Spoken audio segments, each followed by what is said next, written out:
ಮಗು ಯಾರ್ದು? ಯಾರು ಅಂತ ಮಾವ್ ಹೇಳಬೇಕು. ಹೇಳ್ದೇ ಇದ್ರು ಎಲ್ಲ ವಿಷಯನೂ ಗೊತ್ತಾಗತ್ತೆ ಈಗ.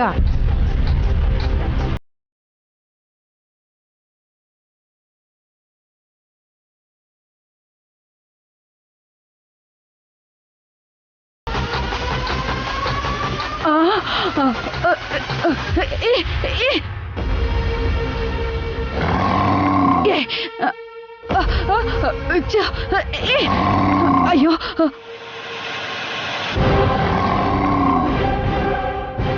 ಎಲ್ಲಿಂದ ಬಂತೋ ಈ ಗೂಳಿ? ಕೊಂಬಿಂದ ನನ್ನ ಗುಂಬುತ್ತೋ ಏನೋ.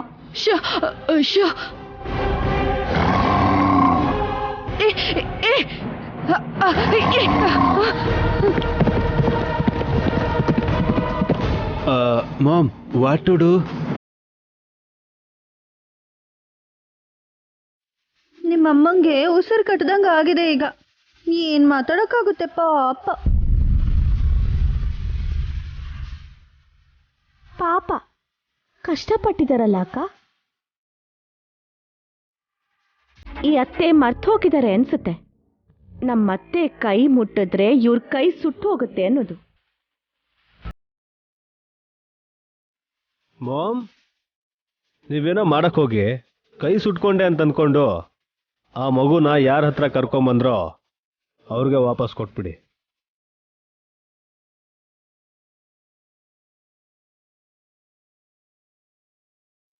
ಅಯ್ಯಯ್ಯೋ, ಹಿಂದೆನೆ ಬರ್ತಿದೆ.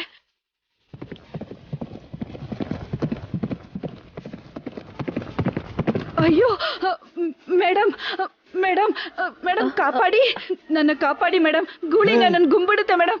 ಅಲ್ಲಿ ನೋಡಿ ಮೇಡಮ್, ಬರ್ತಾ ಇದೆ.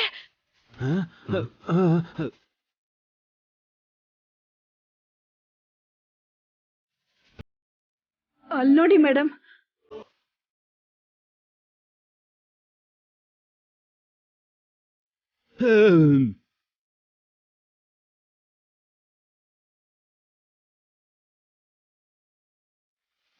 ನಿಮಗ್ ಗೊತ್ತಾ ಇವರು?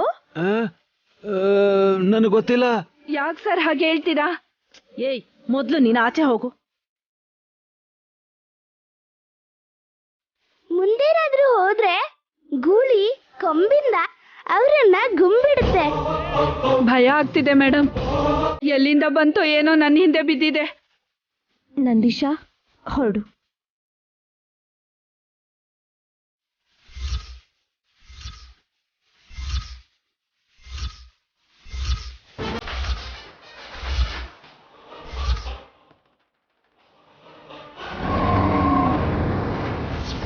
ಹೋಗಲ್ಲ ಅನ್ನೋ ಹಾಗೆ ಯಾಕೆ ತಲೆ ಹಾಗಲ್ಲಡಿಸ್ತಾ ಇದೆ? ಅವರನ್ನ ಗುಂಬಿಟ್ಟ ಹೋಗತ್ತೆ ಅನ್ಸತ್ತೆ. ಅಮ್ಮ ಪ್ಲೀಸ್ ಕಾಪಾಡಿ, ನನ್ನನ್ನು ಕಾಪಾಡಿ. ತಾಯಿ ಕಾಪಾಡು ಅಂತ ಬೇಡ್ಕೋತಿದ್ದಾಳಮ್ಮ. ನಿನ್ ಮೊಮ್ಮಗಳನ್ನ ನೀವ್ ಎತ್ಕೊಂಡ್ರೆ ಇಲ್ಲಿ ಬಂದಿರೋ ಗುಡಿ ವಾಪಸ್ ಹೊರಟೋಗುತ್ತೆ. ಸರಿನಮ್ಮ, ಎತ್ಕೋತೀನಿ. ರಾಣಿ, ರಾಣಿ ಬಾರಮ್ಮ, ಬಾಮ್ಮ.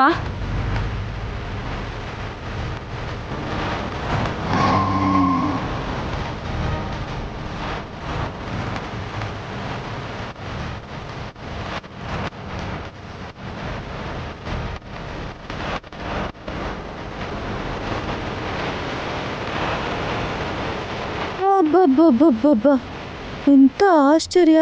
ಮಗುನ್ ಎತ್ಕೊಂಡ ತಕ್ಷಣ ಹೊಟ್ಟೋಯ್ತು ಗೂಳಿ. ದುರಾಸೆ ದುಃಖಕ್ ಮೂಲ ಅಷ್ಟೇ ಅಲ್ಲ, ಪ್ರಾಣಕ್ಕೆ ಕೂಡ ಅಪಾಯ ಮಾಡುತ್ತೆ ಗೊತ್ತಾ? ಬುದ್ಧಿ ಬಂದಿದೆ ಅಮ್ಮ. ನನ್ನ ಮೊಮ್ಮಗಳು ರಾಣಿ ಈ ಮನೆ ಮಗು ಅಂತ ಹೇಳಿದ್ರೆ ಶ್ರೀಮಂತೆ ಆಗ್ತಾಳೆ ಅಂತ ದುರಾಸೆ ಪಟ್ಟು ಈ ಮೇಡಮ್ ಅವ್ರಿಗೆ ಕೊಟ್ಟೆ.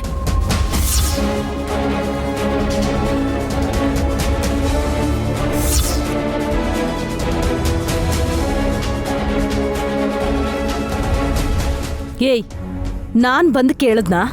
ನೀನೇ ಅಲ್ವಾ ವಿಶಾಲ್ ನಯನಿ ಸ್ವಂತ ಮಗು, ಈ ಮಗುನೇ ಅಂತ ನಮಗ್ ಕತೆ ಹೇಳ್ಕೊಟ್ಟಿದ್ದು? ಹೌದು. ಯಾರು ಕಲರ್ ಕತೆ ಹೇಳಿದ್ರು ಎಲ್ರಿಗೂ ಕಣ್ ತೆರೆಸೋ ಹಾಗೆ ಮಾಡ್ದ ಈ ನಂದೀಶ. ಮೂಕ ಜೀವಿಗಳಿಗಿರುವಂಥ ಜ್ಞಾನ ಕೂಡ ಮನುಷ್ಯರಿಗಿಲ್ದೇ ಇರೋದು ದುರಾದೃಷ್ಟ.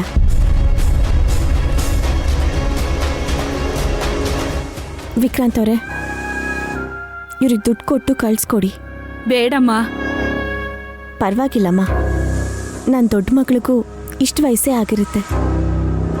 ಎಲ್ಲೋ ನಿಮ್ಮಂಥವ್ರ ಹತ್ರನೇ ಇದ್ದು ನೇಮವಾಗಿರ್ಬೋದು ಅಂತ ಆಶಿಸ್ತಾ ನಿಮ್ಮ ಆಸೆಗೆ ಬೆಲೆ ಕೊಡ್ತಾ ಪ್ರೀತಿಯಿಂದ ಕೊಡ್ತಾ ಇರೋ ದುಡ್ಡಿದು.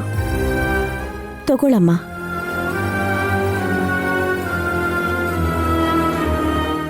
ಬರ್ತೀನಮ್ಮ. ಬರ್ತೀನಿ ಸರ್.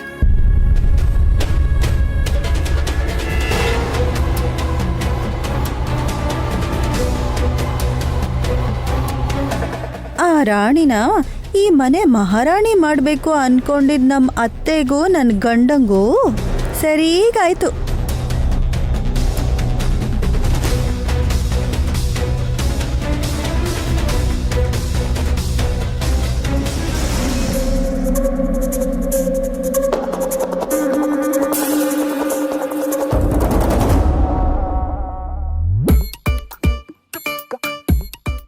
ಅಂಬೆ ಅಂಬೆ ಅಂಬೆ ಏಯ್ ಸ್ವಲ್ಪ ನಿಲ್ಲಿಸ್ತೀಯಾ? ಏನೋ ಇದು ಮಕ್ಕಳಾಟ. ನಾವೇನಾದ್ರೂ ಪ್ಲಾನ್ ಮಾಡಿದ್ರೆ ಅದನ್ನ ಹಾಳು ಮಾಡೋದಕ್ಕೆ ಅಂತ ಗೂಳಿ ಹೀಗೆ ಬರುತ್ತೆ ಅಲ್ವಾ ಮಾಮ್? ಅಂಬೆ ಅಂತ. ಗೂಳಿ ಅಂಬಾ ಅಂತ ಅನ್ನಲ್ಲ ಕಣು. ಮತ್ತಿನ್ಯಾಗನ್ನತ್ತೆ? ಅಂಬಾ ಶಿವಶಂಭೋ ಅನ್ನುವಲ್ಲಭ. ನೀನೇ ನಾನು ಕಾಂಪಿಟೇಷನ್ ಕೊಡಕ್ ಬಂದ್ಯಾ? ನಾನು ಗೂಳಿ, ನೀನು ಖಾಲಿ ವಲ್ಲಭ. ಇಬ್ರು ಪ್ರಾಣಿಗಳೇ. ಸ್ವಲ್ಪ ಹೊತ್ತು ಬಾಯಿ ಮುಚ್ಕೊಂಡಿರ್ತೀರಾ? ಸ್ವಲ್ಪ ಹೊತ್ತು ಗಲಾಟೆ ಮಾಡ್ದೆ ಸುಮ್ಮನೆ ಇರ್ರಿ. ಪಾಪ ಅತ್ತೆ ಟೆನ್ಷನ್ ಅಲ್ಲಿದ್ದಾರೆ. ಏಯ್ ನಾನ್ ಯಾಕೆ ಟೆನ್ಷನ್ ಮಾಡ್ಕೊಳ್ಳಿ? ಸಾಕ್ ಮಗ ವಿಶಾಲ್. ಏನೇ ಮಾಡಿದ್ರು ನಿಮ್ ದಾರಿಗ್ ಬರ್ದೇ ಇರೋ ಅಂತ ನೈನಿ ದೊಡ್ಡ ಮಗಳು ಗಾಯತ್ರಿ ಅತ್ತೇನ್ ಹುಡುಗಿ ಕರ್ಕೊಂಡ್ ಬಂದು ಗಿಫ್ಟ್ ಇಸ್ಕೊಳ್ಳೋಣ ಅಂತ ಆಸೆ ಪಟ್ಟು ನಿರಾಸೆ ಆಯ್ತಲ್ಲ, ಅದಕ್ ನಿಮಗ್ ಚಿಂತೆ ಆಗಿರಲ್ವಾ ಹೇಳಿ?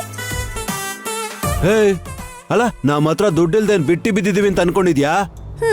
ಸೇವ್ ಮಾಡಿರೋಂತ ದುಡ್ಡಿದ್ಯಾ ಇಲ್ಲ ದೋಚಿರೋಂತ ದುಡ್ಡಿದ್ಯಾ? ಅಯ್ಯ ಏಯ್ ತಮಾಷೆಗೆ ಹೇಳ್ದೆ ಅತ್ತೆ.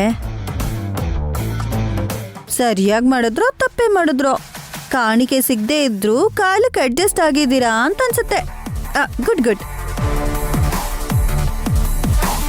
ಗಾಯತ್ರಮ್ಮನ್ನ ಅಲ್ಲಿ ಇಲ್ಲಿ ಹುಡುಕಿದ್ರೆ ಸಿಗೋದಿಲ್ಲ ದೊಡ್ಡ ಮಾತೆ. ಮುಂದಾಲೋಚನೆ ಇರ್ಬೇಕು. ಅದಕ್ಕೆ ಶಿಕ್ಷಣ ಕೊಡೋ ಅವಶ್ಯಕತೆ ಇಲ್ಲ ನಂದೀಶ. ಸ್ವಲ್ಪ ಮುನ್ಯೋಚನೆ ಇದ್ರೆ ಸಾಕು.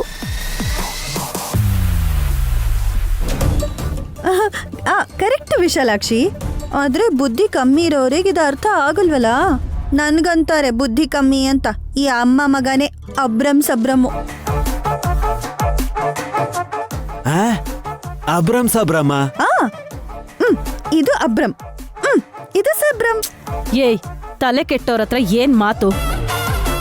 ಹಾಗಾದ್ರೆ ನಮ್ಗೆ ಯಾಕೆ ಮಾತೆ? ನಡೀರಿ. ಇರು ನಂದೀಶ, ಇವ್ರ ಯೋಚನೆ ಬಗ್ಗೆ ಮಾತಾಡ್ಬೇಕು ಸ್ವಲ್ಪ. ನಾನು ಏನ್ ಯೋಚನೆ ಮಾಡ್ತಿದ್ದೀನಿ ಅಂತ ನೀನು ಗೊತ್ತಾ? ಗೊತ್ತು. ಏನು? ಸುತ್ತಮುತ್ತ ಇರೋ ಊರಲ್ಲೆಲ್ಲ 1 ವರ್ಷ ಆಗಿರೋ ಮಕ್ಕಳ ಕೈಯಲ್ಲಿ ಪ್ರಸಾದ ಕೊಡ್ಬೇಕು ಅಂತ ಅನ್ಕೊಂಡಿದ್ಯಲ್ವಾ? ಮಾಮ್, ಏನ್ ಪ್ರಸಾದ ಮಾಮ್? ಏಯ್ ನೀ ಸುಮ್ನಿರೋ. ಈ ಮಾಯಾವಿ ಏನ್ ಹೇಳ್ತಾಳೋ ಅದನ್ನ ಸರಿಯಾಗಿ ಹೇಳಿ. ನಿನಗೆ ಅರ್ಥ ಆಯ್ತು, ಇವ್ರಿಗೆಲ್ಲ ಅರ್ಥ ಆಗೋ ತರ ನಾನು ಹೇಳ? ಹೇಳು ಹೇಳು ವಿಶಾಲಾಕ್ಷಿ. ಚಿಕ್ಕ ಮಕ್ಕಳ ಕೈಯಲ್ಲಿ ಇವರು ಪ್ರಸಾದ ಕೊಟ್ಟಂಗ್ ಮಾಡಿ ಬೆಂಕಿ ಕಿಡಿ ಹಾರುತ್ತೋ ಇಲ್ವೋ ಅಂತ ಪರೀಕ್ಷೆ ಮಾಡ್ಬೇಕು ಅಂತಿದ್ಯಲ್ವಾ? ಅಯ್ಯೋ ನನ್ನತ್ತೆ, ನಿಮ್ ಬುದ್ಧಿಲಿ ಇಷ್ಟೊಂದು ತಿಳುವಳಿಕೆ ಎಲ್ಲ ಇದೆಯಾ? ಇವತ್ ರಾತ್ರಿ ನಿಮ್ಗೆ ನಿದ್ದೆ ಬರಲ್ಲ. ನಾಳೆ ನಾನು ನೆಮ್ಮದಿಯಿಂದ ನಿದ್ದೆ ಮಾಡ್ತೀನಿ. ಅದು ಕೂಡ ನಿಮ್ಮಿಂದಾನೆ. ನಂದೀಶ, ಅಮ್ಮ, ಶಿವನಾಮ ಅಷ್ಟೋ ತರ ಮಾಡ್ಬೇಕು. ಎಲ್ಲಾ ಏರ್ಪಾಡು ಮಾಡಾಗಿದೆ ಮಾತೆ. ನಡೀರಿ.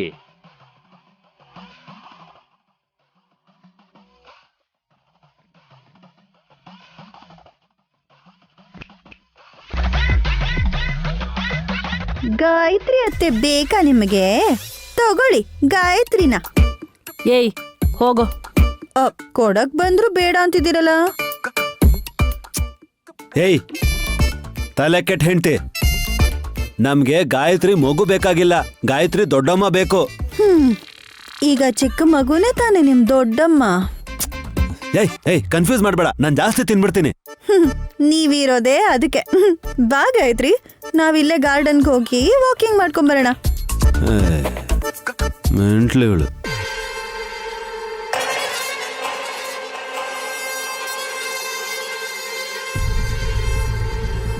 ಏನ್ ಯೋಚಿಸ್ತಾ ಇದ್ದೀರಾ ಮಾಮ್? ಓ, ಆ ಮಾಯಾವಿ ಹುಡುಗಿ ಹೇಳಿದ ಮಾತಿನ ಬಗ್ಗೆನಾ? ಏಯ್, ನಮಗ್ ಬೇಕಾಗಿರೋದು ಎಲ್ಲೋ ಅನಾಥವಾಗಿರೋ ಗಾಯತ್ರಿಕ ಅಲ್ಲ ಕಣೋ. ಮತ್ತೆ ಈ ಅನಾಥ ಮಗು ವಿಶಾಲಾಕ್ಷಿ ಯಾರು ತಿಳ್ಕೋಬೇಕು. ಡ್ಯಾಮ್ ಇಟ್, ಕತೆ ಬೇರೆ ತರನೇ ಟರ್ನ್ ತಗೋತಿದ್ಯಲ್ಲ ಮಾಮ್. ಈ ಮಗು ಬಗ್ಗೆ ನಮಗ್ ಗೊತ್ತಾದ್ರೆ ಗಾಯತ್ರಿಕ ಎಲ್ಲಿದ್ದಾಳೆ ಅಂತ ಆಟೋಮೆಟಿಕ್ ಆಗಿ ಗೊತ್ತಾಗತ್ತೆ. ಐಸಿ.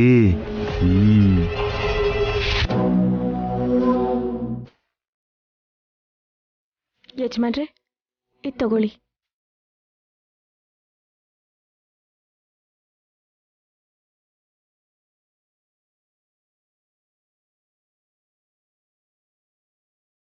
ನೈನಿ, ಯಾಕೆ ಈ ರೀತಿ ಬರೆದಿದ್ಯಾ? ಸೈನ್ ಕೂಡ ಹಾಕಿದ್ದೀನಿ. ನಾಳೆ ಯಾವಾಗಾದ್ರೂ ಗಾಯತ್ರಿ ಅಮ್ಮೋರು ಮನೆಗೆ ಬಂದ್ರು ಸರಿ, ಇನ್ಮುಂದೆ ನಮ್ ಕಷ್ಟಕ್ಕೆ ಸಿಗೋಂಥ ದುಡ್ಡು ಅವ್ರ ಹೆಸರಲ್ಲಿ ಡೆಪಾಸಿಟ್ ಮಾಡೋಣ ಹೊರತು ಇಲ್ಲಿವರೆಗೂ ಸಂಪಾದಿಸಿರೋದನ್ನ ಗಾಯತ್ರಿಗೆ ಗಾನವಿಗೆ ಮಾತ್ರ ಕೊಡೋಣ. ಯಾಕಿಂದ ನಿರ್ಧಾರ ತಗೊಂಡೆ? ಹಸುಗೋಸನ್ನ ಮನೆಗೆ ಕರ್ಕೊಂಡ್ಬಂದು ನಮ್ಮ ಮನ್ಸಿನ ಜೊತೆ ಆಟ ಆಡ್ತಾರೆ. ದತ್ತು ತಗೊಂಡಿರೋ ಗಾಯತ್ರಿನ ನಿರ್ಲಕ್ಷ್ಯ ಮಾಡ್ತಾರೆ ಅಂತ ಒಬ್ರು, ಅವಳ ಹೆಸರಲ್ಲಿರೋ ಆಸ್ತಿನ ವಾಪಸ್ ತಗೋತೀವಿ ಅಂತ ಇನ್ ಕೆಲವ್ರು ಹೇಳ್ತಾರೆ. ಮನುಷ್ಯರು ಇರೋದೇ ಹಾಗಮ್ಮ. ಅವ್ರ ಮಾತಿನ ಬಗ್ಗೆ ಯೋಚನೆ ಮಾಡಿದ್ರೆ ನೆಮ್ಮದಿ ಹಾಳಾಗುತ್ತೆ. ಬಂದ್ಯಾ ವಿಶಾಲಾಕ್ಷಿ? ಮೊದಲೆಲ್ಲ ನಿನ್ನನ್ನು ಕೂಡ ಅನಾಥೆ ಅಂತ ಬಾಯಿಗೆ ಬಂದ ಹಾಗೆಲ್ಲ ಹೇಳಿದ್ರು. ನಂದೀಶ, ಡಮ್ಮಕ್ಕ ಯಾವಾಗ್ಲೂ ನಿನ್ ಜೊತೆ ಇರೋದ್ರಿಂದ ನಿನಗೆ ಅಂತ ಯಾರೋ ಇದ್ದಾರೆ ಅಂತ ನನಗೆ ಗೊತ್ತಾಗ್ತಾ ಇದೆ. ಅವ್ರಗಳು ಹಾಗಿರ್ಲಿ, ನೀವಿಬ್ರು ನನ್ನ ಹಿಂದೆ ಇಲ್ವಾ ಅಮ್ಮ? ನನ್ನ ಸ್ವಂತ ಮಗಳನ್ನೇ ನಾನು ಇಲ್ಲಿವರೆಗೂ ನನ್ನ ಮಡ್ಲಿಗೆ ಯಾಕೆ ತಗೊಂಡಿಲ್ಲ ಅಂತ ಜನ ಬಾಯಿಗೆ ಬಂದಾಗ ಮಾತಾಡ್ಕೋತಿದ್ದಾರೆ. ಈಗ ನಿನ್ನನ್ನು ನಾನು ಹೇಗೆ ದತ್ತು ತಗೊಳ್ಳಿ? ನೈನಿ, ನೀನ್ ಹಾಗೆ ಮಾತಾಡಿದ್ರೆ ಪಾಪ ವಿಶಾಲಾಕ್ಷಿ ನೊಂದ್ಕೋತಾಳಲ್ವಾ? ಮನ್ಸಲ್ಲಿದ್ದನ್ನ ಹೇಳ್ದೆ, ತಪ್ಪು ತಿಳ್ಕೊಬೇಡ ವಿಶಾಲಾಕ್ಷಿ. ನಾನು ಅರ್ಥ ಮಾಡ್ಕೋತೀನಿ ಅಮ್ಮ. ಅವ್ರಿಗವ್ರೆ ಬೇರೆಯವ್ರಿಗೆ ಗೊತ್ತಾಗ್ದಿರೋ ಹಾಗೆ ಯೋಚನೆ ಮಾಡಿ ಅದ್ರ ಕಡೆ ಹೋಗ್ತಾ ಇದ್ದಾರೆ. ಆದ್ರೆ ಇಲ್ಲಿ ಎಲ್ಲಾ ರಹಸ್ಯನೂ ಒಂದೇ. ವಿಶಾಲಾಕ್ಷಿ, ಯಾರೇನ್ ಮಾಡ್ತಿದ್ದಾರೆ ಅಂತ ಈ ರೀತಿ ಹೇಳ್ತಾ ಇದೀಯಾ? ಅಮ್ಮ, ಆಸ್ತಿ ಲೆಕ್ಕಾಚಾರ ಮಾಡಿ ಸಹಿ ಹಾಕಿದ್ರೆ ನೀನಿಲ್ಲಿ ನಿನ್ನ ಹೆತ್ತ ತಾಯಿ ಬೇರೆ ಎಲ್ಲೋ ಇರೋ ಹಾಗೆ ಊರಿನ ಹೆಸರುಗಳನ್ನ ಬರೀತಿದ್ಯಲ್ಲಪ್ಪ.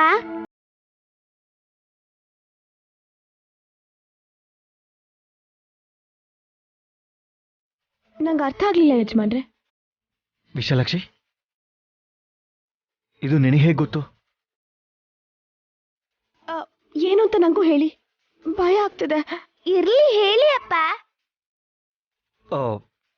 ಅದೇ ನೈನಿ, ನಮ್ಮಮ್ಮ ಗಾನವಿ ಒಂದೇ ದಿನ ಹುಟ್ಟಿದಾರಲ್ವಾ, ಅದೇ ವಯಸ್ಸಲ್ಲಿ ಹುಟ್ಟಿರೋ ಚಿಕ್ಕ ಮಕ್ಕಳ ಲಿಸ್ಟನ್ನ ಅಕ್ಕಪಕ್ಕದವರಿಂದ ತರಿಸಿದ್ದೀನಿ, ಹೆಲ್ಪ್ ಆಗ್ಲಿ ಅಂತ. ಆದ್ರೆ ಈ ವಿಷಯ ವಿಕ್ರಾಂತಿಗೆ ಬಿಟ್ರೆ ಬೇರೆ ಯಾರಿಗೂ ಗೊತ್ತಿಲ್ಲ. ಅವನೇನಾದ್ರೂ ಹೇಳಿದ್ನಾ? ಚಿಕ್ಕ ಹುಡುಗಿ ಅಲ್ವಪ್ಪ, ಮಕ್ಕಳ ಬಗ್ಗೆ ನಿಮ್ಗಿರೋ ಕಾಳಜಿ ನನಗೆ ಅರ್ಥ ಆಗುತ್ತೆ, ಹಾಗಾಗಿ ಹೇಳಿದೆ. ಆದ್ರೆ ಅಷ್ಟು ಕರೆಕ್ಟಾಗಿ ಅದು ಹೇಗೆ ಹೇಳ್ತೀಯಮ್ಮ? ನನ್ಗೆ ಅನ್ಸದ್ದನ್ನು ಹೇಳಿದ್ರು ಸರಿಯಾಗೇ ಹೇಳಿರ್ತೀನಿ. ಆದ್ರೆ ಅಪ್ಪನೇ ಯಾಕೋ ಸರಿಯಾಗಿ ಏನೂ ಹೇಳ್ತಾನೆ ಇಲ್ಲ. ನಿನ್ಗೆ ಅಯೋಮಯ ಆಗೋ ಹಾಗೆ ಮಾಡಿ ಅವ್ರು ಅನ್ಕೊಂಡಿದ್ದನ್ನ ಮಾಡ್ತಾ ಇದ್ದಾರೆ. ಪಾಪ ಅಲ್ವಪ್ಪ ಅಮ್ಮ.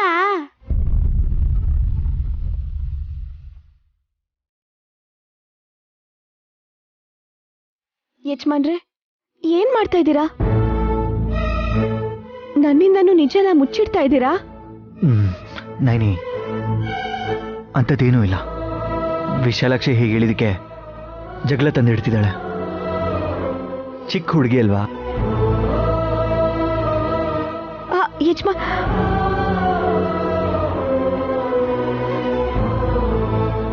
ವಿಶಾಲಾಕ್ಷಿ ಹಾಗೆಲ್ಲ ತಮಾಷೆ ಮಾಡಲ್ಲ.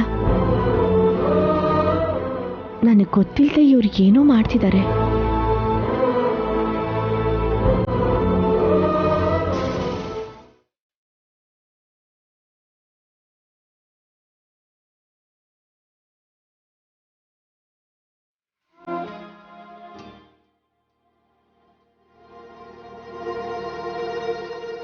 ಅಮ್ಮ, ನಿಮ್ಮತ್ರ ಆಟ ಆಡಿ ನಾವು ಗೆಲ್ಲಕ್ಕಾಗತ್ತಾ? ನಿನ್ ಜೊತೆಗೆ ಗಾಯತ್ರಿ ಇದ್ದಾಳಲ್ವಾ, ಆಡು ನಂದೀಶ.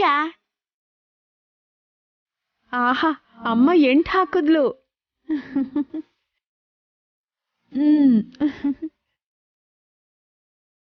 ಗಾಯತ್ರಿ, ಇವಾಗ ಕೌಡೆ ಹಾಕೋದು ನಿನ್ ಸರದಿ.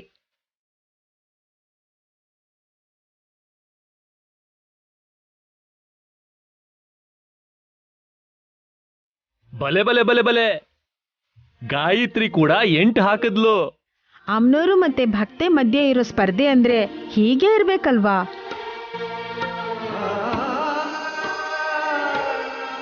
ನಂದೀಶ, ನನ್ನ ಬಿಟ್ಬಿಟ್ಟು ನೀವೇ ಆಡಿದ್ರೆ ಹೇಗೆ? ಎರಡನೇ ಆಟದಲ್ಲಿ ನೀವು ಮಾತೆಯರು ಎಲ್ರೂ ಆಡಬಹುದು. ಸುಮ್ಮನ ನೇನಿ, ನಾವು ಕೂಡ ಆಟ ಆಡೋಣವಾ? ಅಷ್ಟಕ್ಕೂ ಇವ್ರೇನ್ ಮಾಡಿದ್ರು ಅಂತ ನೋಡಿದ್ರಾ? ಏನ್ ಮಾಡಿದ್ರು? ಲಕ್ಷ್ಮೀಪುರ ಡಬ್ಬಿಯಿಂದ ಕವಡೆ ತಗೊಂಡು ಚೌಕಾಬಾರ ಆಡ್ತಿದ್ದಾರೆ.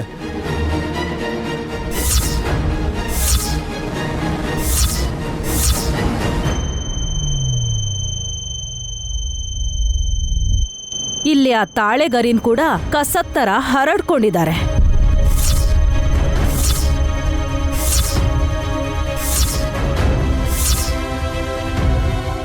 ಗಾಯತ್ರಿಗೆ ಆಟ ಆಡ್ಸೋಣ ಅಂತ ಅದನ್ನ ತೆಗೆದ್ವಿ. ವಿಶಾಲಾಕ್ಷಿ, ಅದು ಪುನರ್ಜನ್ಮ ಪಡ್ಕೊಂಡಿರೋ ನಮ್ ತಾಯಿ ಜಾತಕ. ಪರವಾಗಿಲ್ಲ ಬಿಡಿ ಅಪ್ಪ. ಹಲೋ ತಂಗ್ಯವ್ವ, ಪರವಾಗಿಲ್ಲ ಅಂತ ನೀನ್ ಆರಾಮಾಗಿ ಹೇಳ್ತೀಯ. ಇನ್ನೊಂದು ಕಾಪಿ ಕೂಡ ಇಲ್ಲ.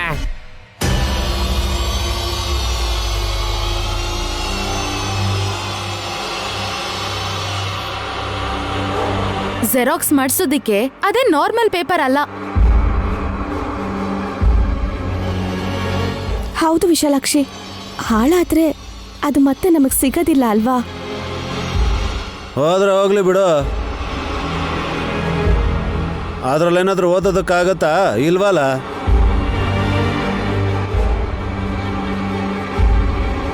ಮತ್ತೆ ದೊಡ್ಡ ಬೊಟ್ಟಮ್ಮ ಬರ್ಬೇಕು, ಇದನ್ನು ಓದ್ಬೇಕು. ಮತ್ತೆ ಅವಳನ್ನ ಕರ್ಸ್ಬೇಕು ಅನ್ಕೊಂಡಿದ್ದೀರಾ? ಓಹೋ, ಈ ಪತ್ರನ ಓದೋದಕ್ಕೆ ನಾಗವೇಣಿನೇ ಬರ್ಬೇಕಾ? ನಮ್ಮಮ್ಮನೇ ಸಾಕಲ್ವಾ?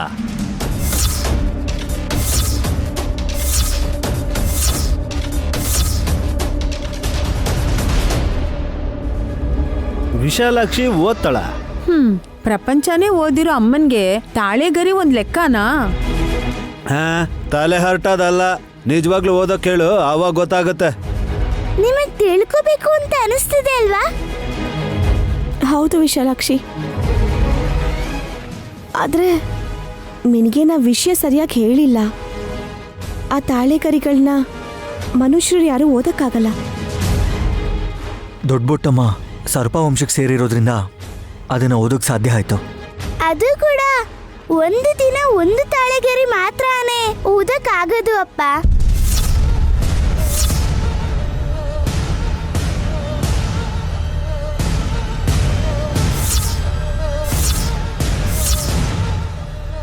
ವಿಶಾಲಾಕ್ಷಿ, ಈ ವಿಷಯ ನಿನಗೆ ಗೊತ್ತು? ಇನ್ನೊಂದೇನೇನು ಓದಿದ್ರೆ ಇನ್ನೂ ಹೆಚ್ಚಾಗಿ ನಾವು ಗಾಯತ್ರಿ ಜಾತಕದ ಬಗ್ಗೆ ತಿಳ್ಕೋಬೋದಲ್ವಾ?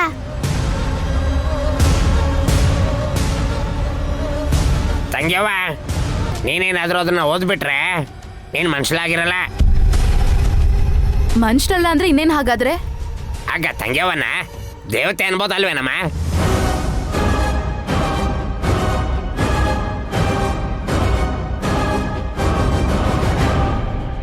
ಎಕ್ಸ್ಕ್ಯೂಸ್ ಮೀ ಮೂರ್ತಿ, ಸುಮ್ನೆ ಅಟ್ಟಕ್ಕೇರ್ಸಕ್ ಹೋಗ್ಬೇಡ. ವಯಸ್ಸಿಗೆ ಬರ್ದೇ ಇರೋ ಹೆಣ್ಣು ಹುಡ್ಗಿನ ಜಾಸ್ತಿ ಹೊಗಳಿದ್ರೆ ದಾರಿ ತಪ್ಪುತ್ತೆ. ನನಗ್ ದಾರಿ ಅನ್ನೋದಿಲ್ಲ. ನಾನು ಎಲ್ಲಿ ಹೋಗ್ತೀನೋ ಅದೇ ನನಗ್ ದಾರಿ ಆಗುತ್ತೆ.